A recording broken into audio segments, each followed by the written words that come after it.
Alrighty, let's go. Welcome back into the Squishy Sport Podcast and Week 8 of the Redzone Report, giving you my insights on the NFL games coming to the 8th week of the NFL season. We're almost halfway through the regular season. Can't you bloody believe it?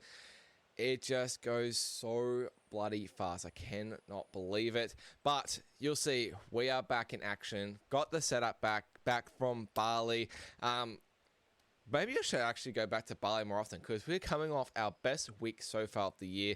4-1 on our best bets and 4-1 on our player props as well. An 8-2 week for you guys, which was absolutely sensational to cash those tickets while we were away. Bit of quick analysis and that sort of thing, and we got the job done, which you love to see. And this week, I've not got 5 for you. I've got 6 best bets, and I've got 6 player props as well for you guys. So plenty of action happening this weekend. Absolutely cannot wait to get stuck into NFL Week 8. Before we get started, of course, if you like the content and it's like in helping you with a lot of sort of stuff for your NFL season, make sure, give it a like, massive comment as well, subscribe to the channel as well. The likes and the comments and the viewership and subscribers are getting more and more every week, which I absolutely love. So also give me a comment. What is your best bet for this weekend in the NFL Week 8? All right, let's get stuck into it. We are starting off first game of the week, Thursday Night Football. Let's go for your Friday morning here in Australia. And that is the Minnesota Vikings heading to the LA Chargers here in this matchup. So Chargers are a minus 3-point favorite with a total of 44.5. We are seeing a tiny bit of movement the Chargers way, and a tiny bit of over money as well from 43.5. And this one here, pretty plain and simple. I love the Chargers in this spot. Probably one of my favorite bets of the week. I absolutely love the Chargers in this spot. Chargers, they come off they got absolutely battered against Indy, right? Absolutely battered. They've stayed at home. Obviously, it's a short week. They are staying at home this week because they were at home against Indy. But this Indy team is absolutely rolling teams at the moment. So I'm happy to sort of disregard that at the moment. I get it. This Chargers offensive line is brutal at the moment. Absolutely brutal. But I believe if you can get Mekhi Becton and Joe Alt back this week, I believe there's another one potentially back, that'll really help booster it. This Vikings pass rush isn't really exciting me at the moment. They were pretty darn ugly defensively against Philly on the weekend. Considering Philly's offense hasn't been that great. Get it, Hurts had a really good game, but this Vikings defense hasn't been that great the last couple of weeks. I probably expected a bit better. The main thing for me here is Carson Wentz. Looks like Carson Wentz will still be quarterback for the Vikings this week, and he's a backup for a reason. He was a backup for the Chiefs for a bit. He's a backup for a reason. I get it. He's done a bit of a job for Minnesota in the last 5, 6 weeks. But he is just nowhere near as good as like a normal starting quarterback should be in the NFL. He was horrible, awful against Philly. Pick sixes, interceptions, bad decisions, just not good at all. And a big thing for me is an NFC opponent traveling to an AFC opponent on a short week on the road as well. It's a horrible, horrible spot for the Vikings. Bit of a sandwich spot. Not sure who the Vikings have got next week, but they just coming off a division, not even division, but a home NFC matchup against Philly. They do have a little bit of a rivalry against each other, and now they're traveling on a short week with their backup quarterback to an AFC opponent, which they play like once every 4 years. Just doesn't line up too well. And I love the Chargers, the -3. I do have a -2.5 in my pocket. It has gone now. I would still lay it the 3 with the Chargers here. I can't see them losing this game, and honestly, if they win only by like 1 or 2, that's just plain shit unlucky in my opinion. Love the Chargers in the spot. Justin Herbert, bounce back spot. Literally, give me the better quarterback in this situation here. I get it. Chargers don't have a home field advantage, but they've got a way better offense at the moment. Kimani Vidal's looking really good. They've got this new rookie tight end Gabston, who's looking awesome. You still got Keenan Allen. You still got Lab McConkey there. I think they'll absolutely be able to outplay Minnesota in this matchup here. I do like the coaching as well with Harbaugh. Give me the Chargers here. Thursday Night Football to start your week. All right, crossing to Monday morning here on the Red Zone. Giants, we just spoke about the team, and the Eagles. So New York heading to Philadelphia. These teams played each other literally in week 6 in New York. Giants won by, I think it was by like 17. Absolutely spanked them. And this one here, Eagles, they're the same line as pretty much what they were 2 weeks ago, but now they're at home, -7, so it has been a little bit of an adjustment. Total 43.5. I believe 2 weeks ago we had a total steamed down to 42.5. So this one opened -7 as well with a total of 42.5. So the line has stayed the same, but the total has gone up a point, which I guess makes sense considering how many points they scored 2 weeks ago. But for me in this one is Eagles were -7, even -7.5 on the road 2 weeks ago in New York. And now that we're getting the exact same line 2 weeks later at home, let's say going from on the road in New York to at home in Philadelphia, I'm going to allow like a 3.5 sort of point difference. So they're trying to say if this game was played in New York again, Eagles would be a -3.5 point favorite.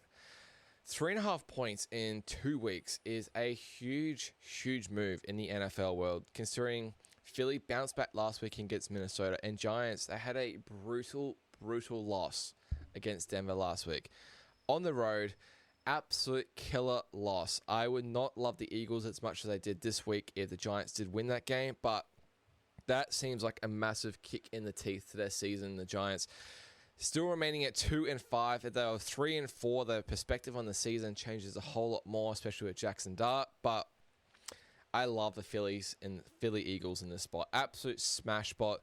Jalen Hurts said after last week, we're not losing any more this season. I get it. They'll probably lose. They've got a pretty tough schedule, but they're 5-2 now.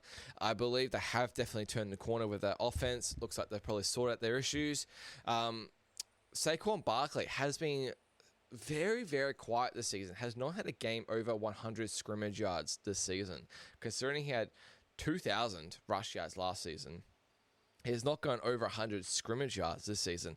I think this is a breakout game for Saquon against his old team.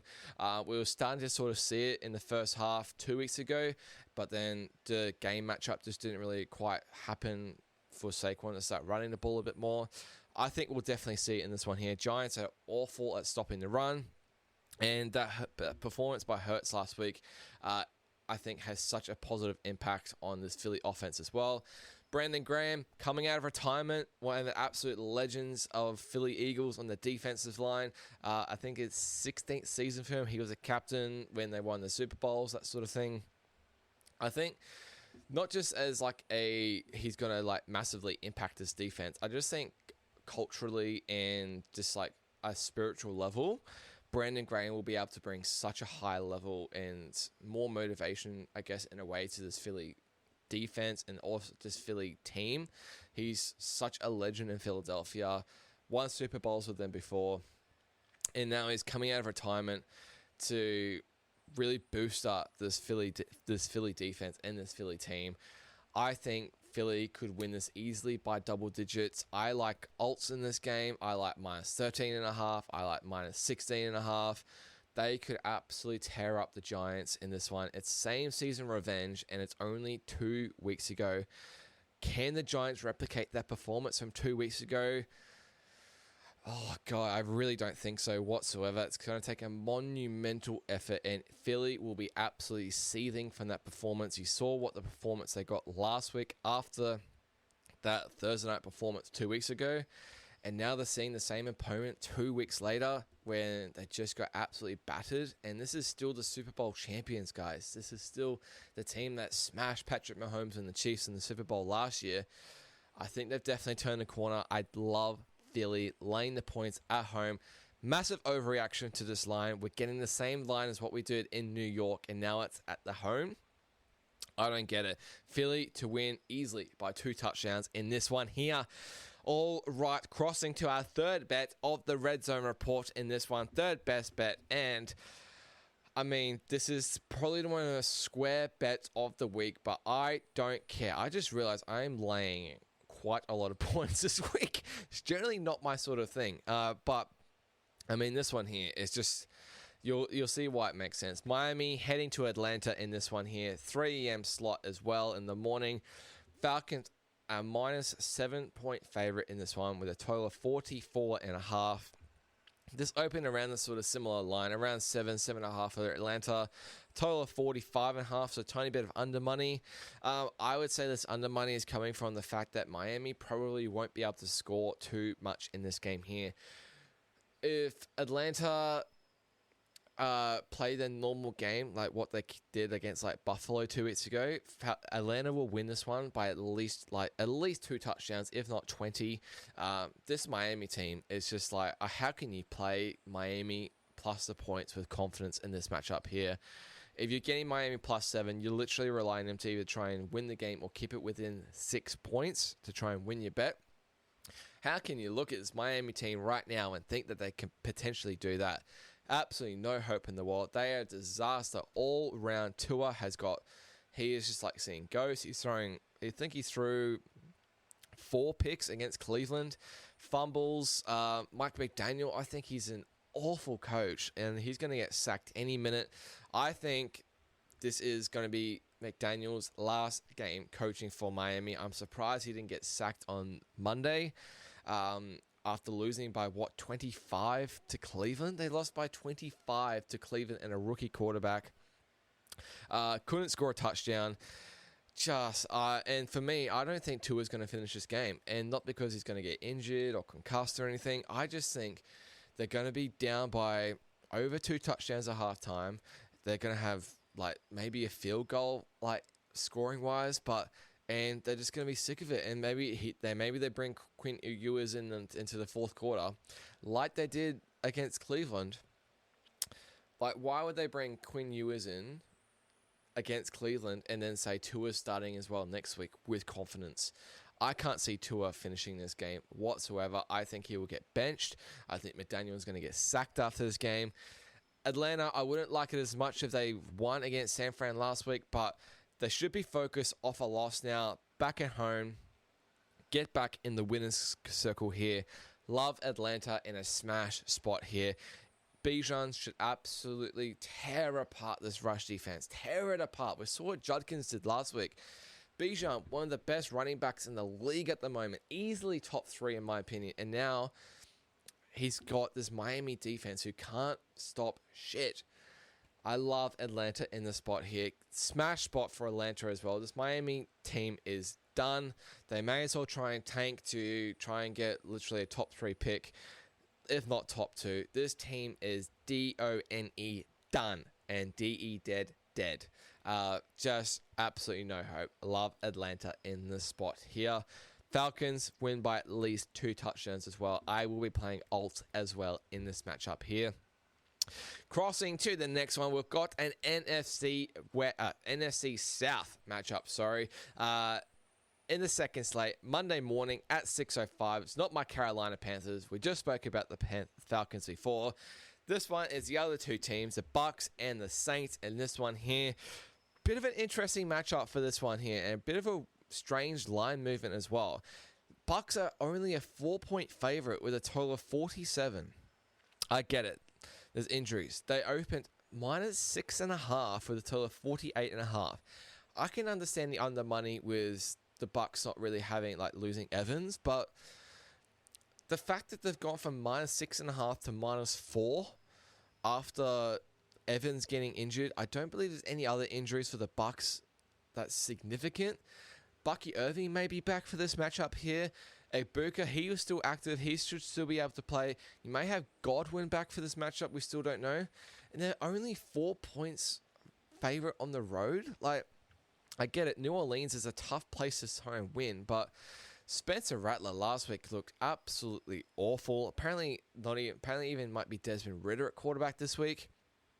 The Saints last week, the Bears defense is not that good. I get the weather wasn't great. But for them to only put up, 16 points in that matchup there, they had multiple chances, but Spencer Rattler threw, I think it was 3 picks. Bears defense had 4 turnovers. Like, for me, it's like Tampa Bay off that pretty bad loss against Detroit as well, where Baker, he wasn't on his best game at all. They got stinged by the refs a little bit. He's not happy about the reffing. I think this is an absolute smash spot for the Bucs to get back in the winner's circle. I think they're a good team. I think they're a potential playoff team, definitely. I don't think the Saints are anywhere near, but I think they're going to be getting a top 5 draft pick. And now you're getting a good team off a loss against a bad team who's lost yet again off a bad quarterback performance by Spencer Rattler. He just did not look good out there. You may have Desmond Ridder playing, or just so many different variables, but love the Bucs in the situation here. Why is this line moved 2.5 points since their loss to Detroit? I don't get it. I think this line should have stuck around the 6. I get it. Evans is out, but they've been playing without Evans for the last 3 or 4 weeks before that, and they were looking completely fine. Baker was at an MVP level. Now he's had one bad game. This line moves 2.5 points. I don't really get it. Bucs -4 for me in this one here. I think they can definitely win by more than 4. Just win by 6 by touchdown. I can't see them winning by 3 or less or losing in this matchup here. I think Ibuka, he's going to have a massive game against this awful Saints secondary. If you get Bucky Irving back, I think they'll be able to run it quite well as well. But all eyes on Baker Mayfield for me in this game here. Huge bounce back spot for a good quarterback in this situation here. Give me the Bucs to destroy the division rival.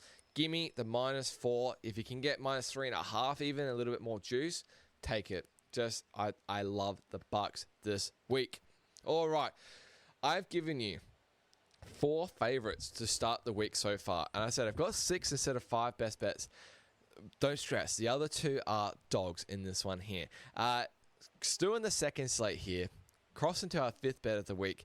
Dallas Cowboys heading to the Denver Broncos. Dallas are a 3.5 point dog in this one. Total of 49.5. We have seen some over money from 47.5. We have seen some Dallas money from 4.5 as well. I love Dallas in this spot. Plus the 3.5. Team total as well, I believe, is about 23.5. I think that is a really strong bet as well. This Dallas offense is literally the best in the league at the moment. They put 40 plus up against the Commanders last week. I get it. One of them was a pick 6. So let's say they still put up 5 touchdowns in this one there. They're looking really good on offense. Now they've got their best receiver, one easily top 10 receivers in the league, back in action, CeeDee Lamb. I think they'll absolutely. I think they're a live dog against Denver. Denver, how can you be laying points with this Denver team at the moment with confidence from what you saw with Bo Nix? Denver were -7 against the Giants just this Sunday gone. From that indication, you're telling me this Giants team is 3.5 points better than Dallas at the moment? I really don't think so at all.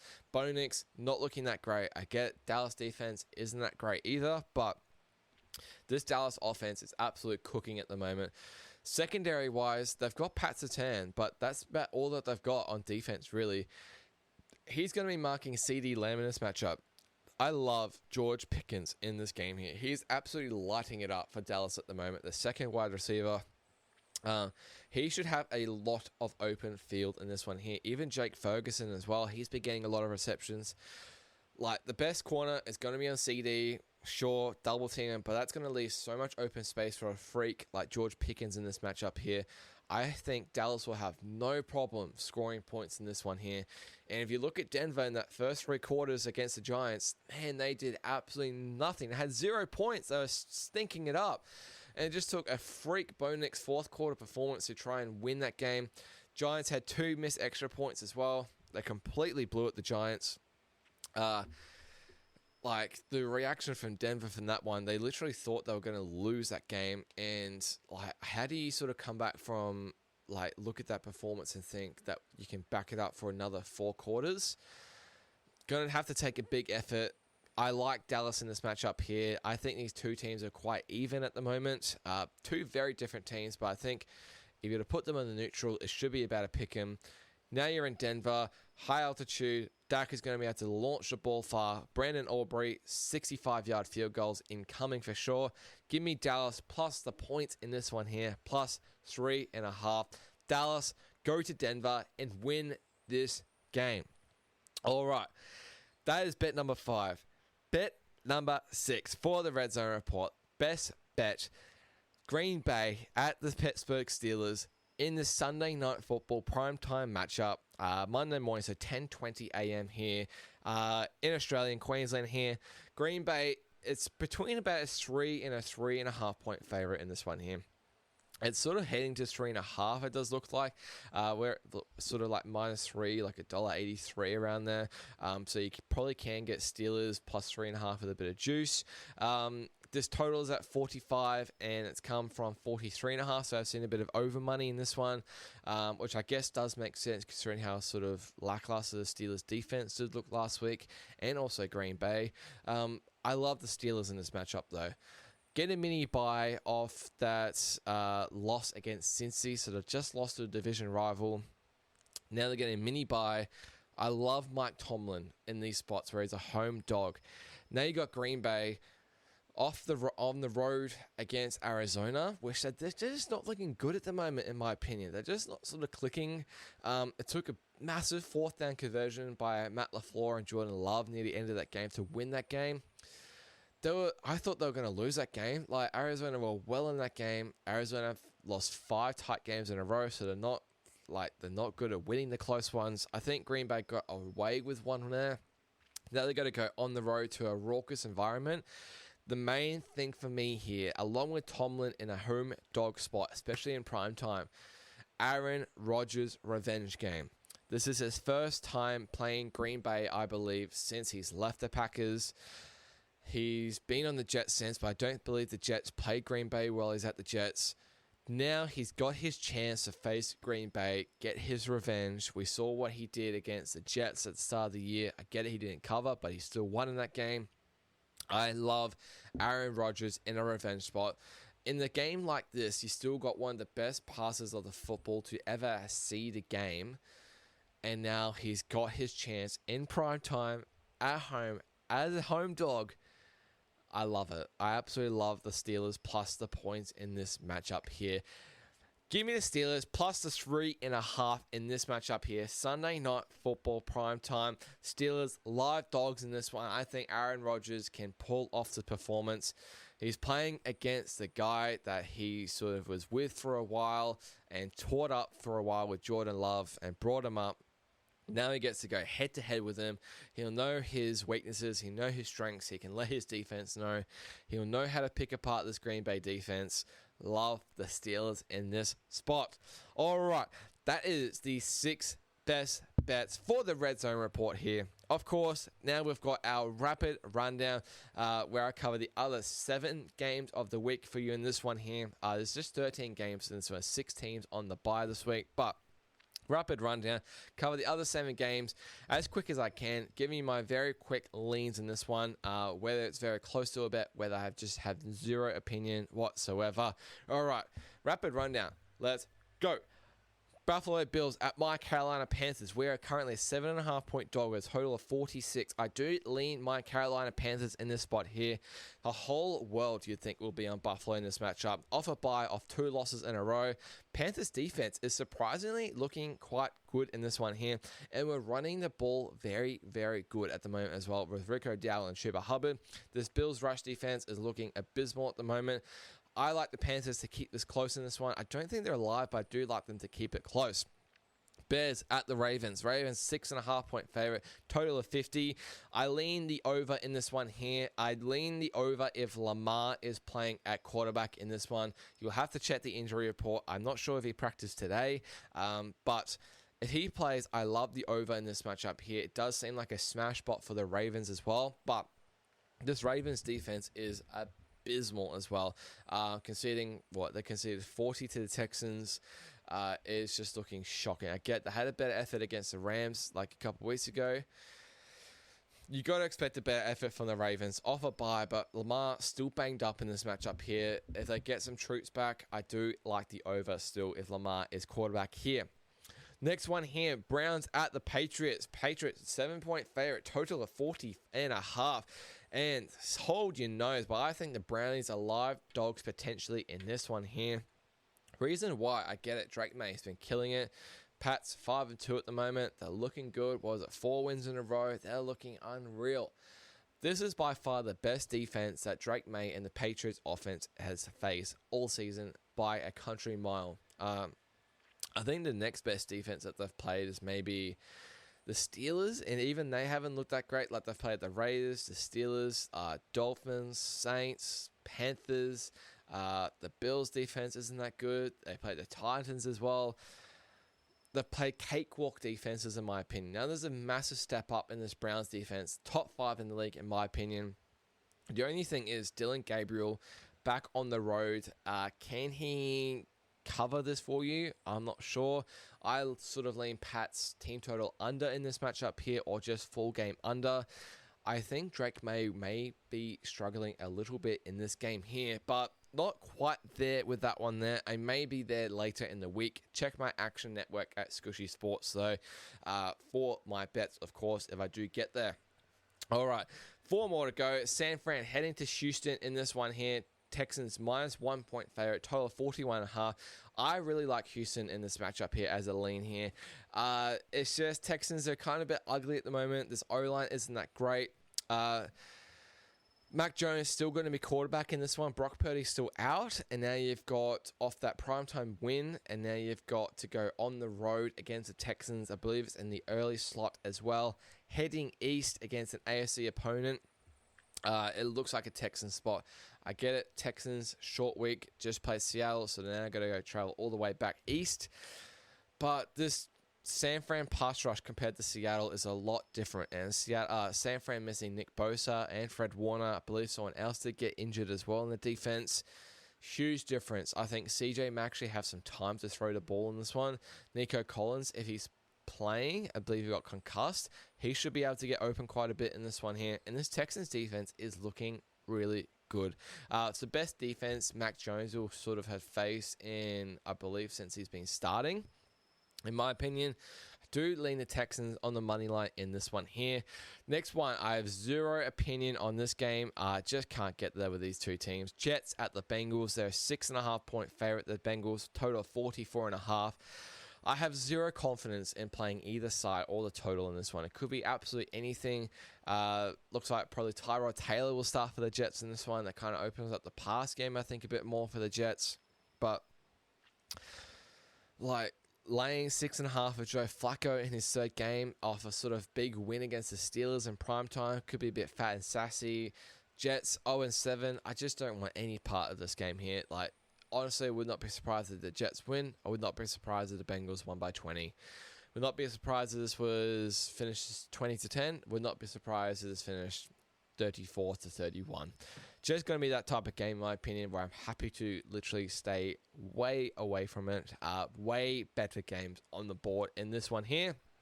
2 games to go. This is, I think it's the biggest line so far this season. Correct me if I'm definitely wrong. Tennessee Titans heading to the Indianapolis Colts. -14 point favorite, total of 47. Yeah, 14 point favorite, 2 touchdowns. This one here, pinch your nose. I do lean the Titans. If you're going to play the Titans, in my opinion, play the team total. I think it's 16.5. They lost their matchup in week 3 against them 41-20. I lean the over as well in the indoor stadium. This Indy offense is just cooking. Like, it's getting to that part where just like we have to actually realize that Indy may actually be a good team with Daniel Jones at quarterback. Jonathan Taylor is having a standout season. Tyler Warren has been an awesome rookie tight end. They're absolutely killing it on offense at the moment. Titans, that was probably the game last week where we expected a better performance with Brian Callahan just getting fired, but it didn't happen. Like, we were on the Patriots last week and they cashed for us. This one here, like in week 3, Indy were, I think, -6 point favorite in this one. And now let's just say 3.5 points for home field, switch around. About 4.5 point movement in 4 or 5 weeks, which is a huge movement. Maybe the books just hadn't adjusted to Indy in week 3 yet. It's a pinch your nose. If you like the Titans, just play the team total. As I said, it could be a similar sort of scoreline, 41-20, like that sort of thing. Would not would not surprise me whatsoever. And the last one, Monday Night Football, Washington heading to the Kansas City Chiefs. Chiefs are a 10.5-point favorite in this one. 47.5 for the total. Jalen Daniels looks like he will be out going by this line. He had an MRI yesterday. Looks like he's okay. Might just miss like a couple weeks, but they said he's day-to-day. But going by this line, it looks like he will be an absolute no-show for this week. Marcus Mariota at quarterback for the Commies. Well, I don't really have a strong opinion in this one. Chiefs, they are absolute cooking at the moment. Looks like Mahomes has found his groove. Looks like the defense has potentially found its groove as well. They've got a few wins under the belt now. They're going to go with a bit of a run now, I think. They've got a good matchup here in prime time. We know what Mahomes is like in prime time. I don't really have an opinion on this one. Probably happy to leave it. Kansas City could win by 20. Commies potentially could keep it within 10, but I don't see them featuring too much in this game here. All right, that is my rapid rundown for you guys, week 8 of the Redzone Report. As I said, I've got 6 player props in this one for you, 2 props in the same game as well. All right, 6, let's go. Number 1, Oronde Gadsden. We spoke about him before, the rookie tight end out of the Chargers. Only had 167 yards receiving last week against the Colts in a losing effort. 167 yards. Are you kidding me? The most receiving yards in a game by definitely a rookie tight end ever. Potentially even a rookie receiver as well. Have to check that. Now his line is at 42.5. This has definitely been steamed up from about 37.5, but clearly Herbert is going to keep going to this guy because he's so bloody good. Kind of got sort of Darren Waller vibes about him. But 42.5 against the Vikings defenses, I don't think it's looking that good at the moment these days. I think Herbert will be able to have some success against his pass rush. I do like Gadsden to go over 42.5 in this one here. We spoke about Saquon Barkley before. He has not gone over 100 scrimmage yards this season yet across 7 games, which is quite shocking. This will be the game he does it. He'll have a breakout game against his old team. 104.5 rushing and receiving. I really like it. His rush yards was about sort of 80.5, I think. He could have a big catch. You just never know. This guy's a freak still. Let's not forget how good he is. I think we'll get a very spirited effort from Philly this week. I think they'll run the ball down the Giants' throat. This Giants' run defense is still not good. I really like Barkley to have his first game in the centuries for scrimmage yards. Barkley over 104.5 rushing and receiving yards together. We've pretty much spoken about most of these guys really in a matchup. And this one here, I will be taking a lot of his unders. I'll be taking his pass yard unders, passing attempt unders, completion unders. I'll put it in the same game multi as well. There's Tua Tagovailoa under 205 passing yards in this one. It was shit weather last week in Cleveland, I get it, but his number was about sort of 190.5 last week. He got 100, literally 100 pass yards, and then he got benched. As I said, I don't see him finishing this game. If he's not finishing this game, he's getting nowhere near 200 when he does get benched at all. Pass attempt, I think that's at 32.5. That's going under. Pass completions, 22.5. That's going under as well. Tua is an absolute shell of a quarterback of what he was a couple years ago. This team is an absolute disarray. I think they've quit. They've quit on their quarterback. They've quit on the coach. I can see Quinn Ewers playing potentially the second half of this game, definitely the fourth quarter. If Falcons are blowing them out, Tua will not be finishing this game. I'm pretty confident he's going under in this one here. All right, 2 props here in the same game. That is the Dallas and Denver game in this one. It's definitely a fade of the Dallas defense for sure. Cortland Sutton at 60.5 receiving yards seems a bit disrespectful, honestly, especially if I think Dallas is going to be leading in this game. Denver's going to have to pass the ball. He went over this number against the Giants last week when they had to start passing the ball. And I like it again. It's around the same number. Dallas defense still isn't good. If they're going to be chasing this game, he's going to throw it to his best receiver, and that is Cortland Sutton. That is just him to go over 60.5. Even if it's a tight matchup, I still think he goes well over this number.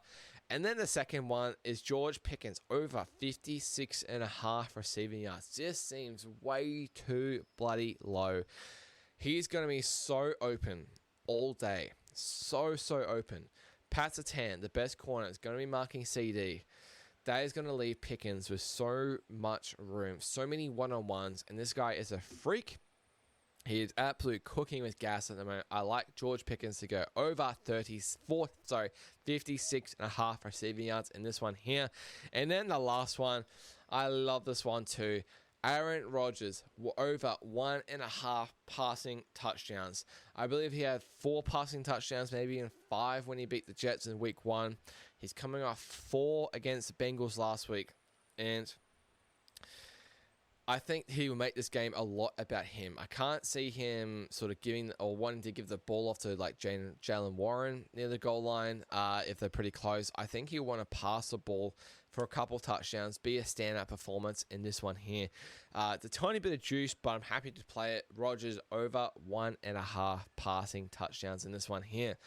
All right, of course, that is my props done. We'll cross a bit into SuperCoach chat and a bit of a sort of a meh week for me. Just sort of, I played Mahomes as the captain. Just a couple of sort of ones that really excelled, like McCaffrey, and then just a couple like Jonty. I played Jonty. He did absolutely nothing. Drake London didn't really do anything. I just traded him in. Just a bit of sort of a meh week. Scored 497. I think I went down 100 spots, down to 4.8k, so not too much movement whatsoever. I traded out Cam Ward and Ibuka out.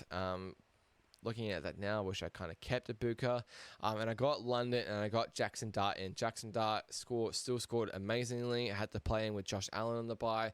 He's going to make a stack of cash. I may be able to get like a Lamar in for Jackson Dart in the next sort of few weeks, which would be really cool. Looking at the trade-ins for this week, the top 2 traded in, pretty obvious. Jamar Chase and CD Lamb are the top 2 traded in. We have got a few of the top receivers on a bye this week. I know Puka's on a bye, Smith-Njigba's on a bye. Ashton Jonty and Puka are the top 2 traded out amongst top coaches at the moment. I can understand Ashton Jonty getting traded out. Poor game last week. The Rays absolutely stink. They're now on a bye. He's going to have a high break even, I believe. And I don't get the Puka one. I believe he was a bit traded out last week. I think he's going to be back next week from what I've heard, although I'll definitely try and get him back in. As soon as he comes back in, he's still going to be wide receiver 1. Like, absolutely no doubt about it. He has potential as soon as he comes back to still score 40 plus, 50 plus, still get 10 plus receptions. I think he's a hold. If you can have him on your bench for this another week, just try and hold them there. I know JSN is also on the bye. You probably have those 2 guys on your bench this week. You may even have Travis Hunter as well. He's on the bye. So it's a lot of sort of key receivers that are on the bye this week. But I would not be trading out Puka in this situation here. I definitely haven't. Break-even wise, looking at the lowest break-evens for the week, Gadsden, the tight end, minus 32 break-even. Jackson Dart still has a minus 30 break-even. Still stacks of cash to make. The Green Bay kicker that just came in for... I forgot his name now. For Green Bay, he had an absolutely stellar game on the weekend. He has a minus 22 break-even. It does look like the Green Bay kicker, his name is just not coming to mind now, will be coming back in, I believe, potentially this week or the week after. I would not be trading in that kicker. I just wanted to mention him. Kamani Vidal, the running back for the Chargers as well, minus 21 break even. We may have Hampton coming back in the sort of next couple of weeks. If you're looking for some quick cash, just get it. If you think you'll have a breakout game against the Vikings, get him. I think he's going to be a pretty quick trade out, though, in my opinion, though. High break evens. There are some absolutely high as ones this week. Main ones is these are active players. So like Joe Burrow still at the highest one, but he's not back for the rest of the year essentially. This guy might not even play this week. Justin Fields, a 77 break even. That is huge. If you got him, trade him out. Probably not even starting this week. Probably not even starting the week after. James Cook, 73 break even. That is an interesting one. Because they're just coming off 2 losses. They sort of struggled to run the ball a little bit the last couple of weeks. He's a talented player. If you're looking to get a running back in, if you're looking to straight swap him for like a Jonathan Taylor or potentially like a CMC, I would be doing it. Otherwise, if you haven't really got too much else to do, I would be holding him for sure. He'll lose a little bit of cash, but he has the potential to definitely pop off sort of any week. Literally could happen against my Panthers this week too. And then Tua Tagovailoa, 72 break even. I imagine this guy's pretty low owned, but if you have got him, get him out of there. He will not be finishing this game, in my opinion, this week. For me, I still have a bit of trades in the bank. I am doing 2 trades this week. I still have 3 boosts in the bank as well. I started with this guy, Marvin Harrison Jr. I thought he would be sort of my star, breakout player as a receiver in his second year. Haven't really got it sort of this year. Had sort of a couple good games, but not really too much to sort of be happy about. I'm trading him out. Also trading Jonty out with the pack. This one for me seems obvious. I'm getting CD Lamb in. I've got the cash there. And I'm getting Quinshon Judkins as well, the Cleveland Browns rookie running back. He's clear running back 1 at the moment. Browns are running the ball really bloody well at the moment too. Still got a little bit of cash to make as well, coming off a 3 touchdown performance. I'm going to keep running the ball with this guy. And he's going to be a really good sort of bench player to have as well. If you have a Saquon on the bye, a Bijan on the bye potentially, to be able to slot him in there instead of a Jonty, or I've got Travion Henderson as well, will be really handy. Vice captaincy wise, pretty easy for me. I'm happy to keep the captaincy on Mahomes. This guy's just tearing it up at the moment. He absolutely tore the Raiders apart. He had a really good week the week before. I believe he was against Detroit.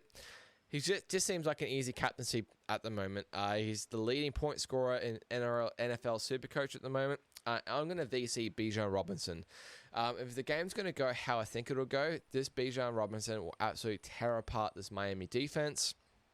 He tore apart Buffalo 2 weeks ago. I believe he popped off over 60 points. Could see a very similar thing, honestly, in my opinion here. So VC Bijan and C Mahomes for this one. I'll have a day to potentially loop if I do need to, particularly with how many are on the bye as well. Survivor-wise.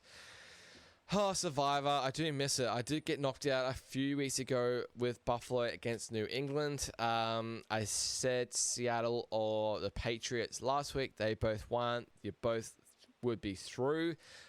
This one here seems pretty obvious. If you're not looking at Indy seems like the most obvious choice if you haven't used them already. Or I'll be going Philly. I think both these 2 teams win pretty comfortably. I think both those 2 would be pretty stress-free. If you're looking for Indy just to get it over and done with or that sort of thing, I'm not opposed to either one. I do think these 2 teams win pretty comfortably here. All right.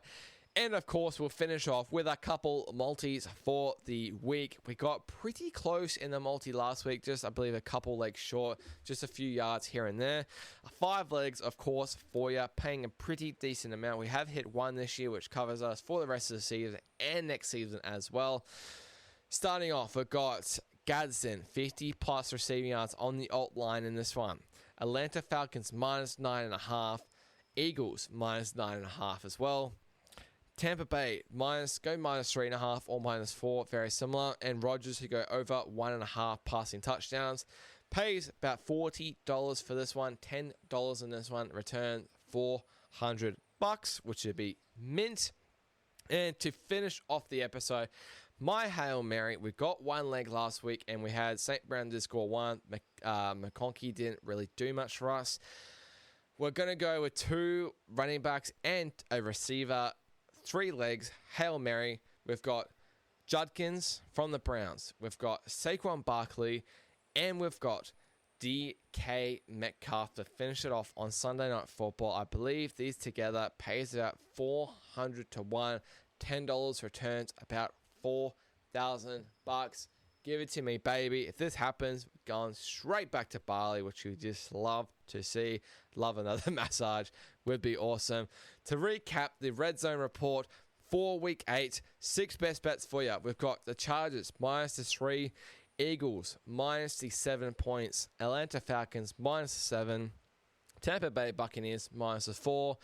Dallas Cowboys plus 3.5, and finishing off with the Steelers either plus 3 or plus 3.5. Props wise, we've got 6 for you as well. Arundé Gadsden over 42.5 receiving yards. Saquon Barkley to go over 104.5 rushing and receiving. Tua Tagovailoa under 205.5 pass yards. Can do attempts, can do completions as well. Cortland Sutton over 60.5 receiving yards. George Pickens over 56.5 receiving yards. And Aaron Rodgers over 1.5 passing touchdowns in that one. Our multi for the week, we had Gadsden 50 plus receiving yards. Falcons minus 9.5. Eagles minus 9.5. Tampa Bay minus 4. Rodgers over 1.5 passing touchdowns. 40-1. $10 gets you 400. And to cap off the episode, Hail Mary, 2+ touchdowns, 3 legs, good amount. Quinton Judkins, Saquon Barkley, and DK Metcalf. 400-1. $10 returns about $4,000. Give it to me, baby.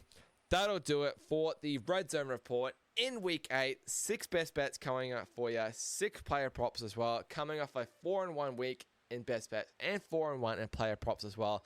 We are cooking with gas at the moment. Let's keep the ball rolling. As always, guys, thank you so much for watching. Remember, if you like it, give it a like, comment, subscribe, and let me know what your favorite play is for this week. Could be a side, total, player prop. Who's your survivor pick? What are you doing as SuperCoach? Let me know down in the comments. I'll reply to it. But otherwise, thank you so much, guys, for watching. Let's win some money. I'll see you next week for week 9. And cheers.